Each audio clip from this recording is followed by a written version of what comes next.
Terry, can you talk a little bit about, you were at Hill Murray in a very successful program there and had so many great highlights there, winning a state championship and that. Just reflecting back on your decision to come to St. Thomas, in some ways, you know, it was a little bit of a risk. You were leaving a really, really decorated and successful program and kind of coming into new territory here. But talk about that decision and just how, as you reflect back.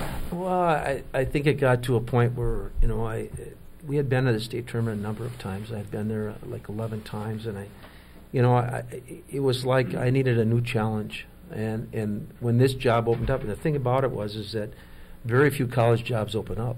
And all of a sudden, you know, the job opened up at St. Thomas, and I was thinking about it, and I thought, well, you know, is this ever going to open up again? Somebody might take this job and be there for the next 40 years. So would I have a chance of, you know, ever coaching college hockey?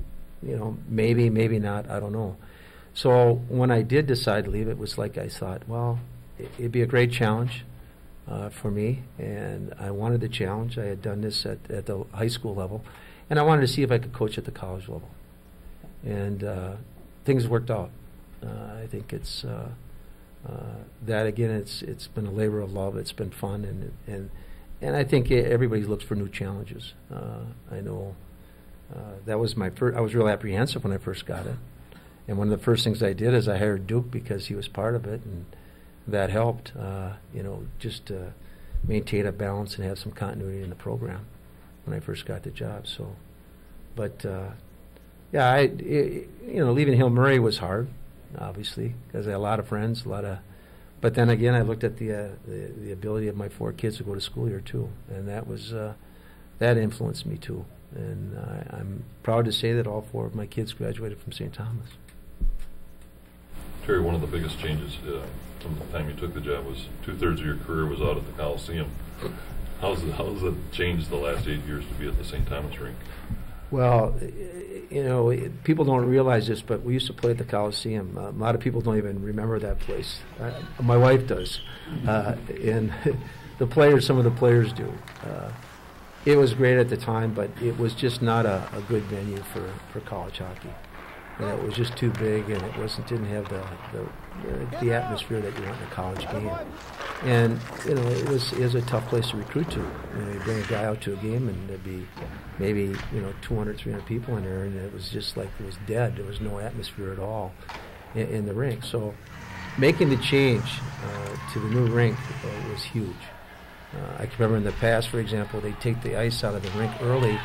And we had won the playoffs, and we were supposed to host, run the league and host in the playoffs. We couldn't host. We'd have to go over to play our games at Augsburg, which was really tough.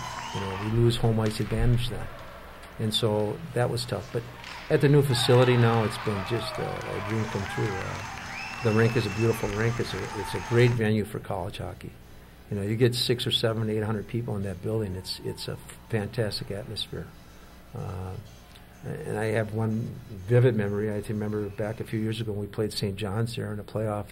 We were both in first place, tied for first, and we were playing down there. And they turned about 400 people away, and I think there were 1,200 people in the building, 4 deep around the boards. Just an unbelievable atmosphere. And that was a lot of fun. And so I think right now, you know, in terms of facility, we have the nicest facility. We're the nicest in the West in Division III hockey. The one thing you want to be remembered for, just what you contributed to St. Thomas in your coaching career?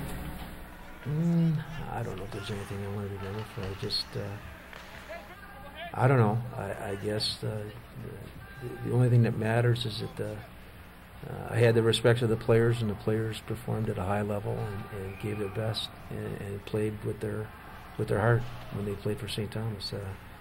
As we always say, the name on the front of the jersey is more important than the name on the back, and they're good teammates to their fellows, peers, and fellow players, and I think that's huge. That's what I want to be remembered for. That I was part of the team. I was a team guy. It's not about the coach. It's not about all the accolades that you get, whatever. It's about just having fun playing, and the way you do that is by the team atmosphere. So. Well, I think the big thing we will always remember is the legacy that you leave. And, certainly that includes the number of titles, twice to the runner-up in the nation. And I think many, many years ago, we'd have had a tough time even thinking of getting in that kind of opportunity, and to have that happen twice in the last 8, 9, 10 years is a tremendous legacy to leave, and certainly that's a legacy that'll go on for a long time. So we certainly want to wish you and Val and all the kids and your whole family and so much good health and everything else in the next coming years here. So Well, it's been a great ride. Thank you. Thanks, Steve. Thanks, everybody.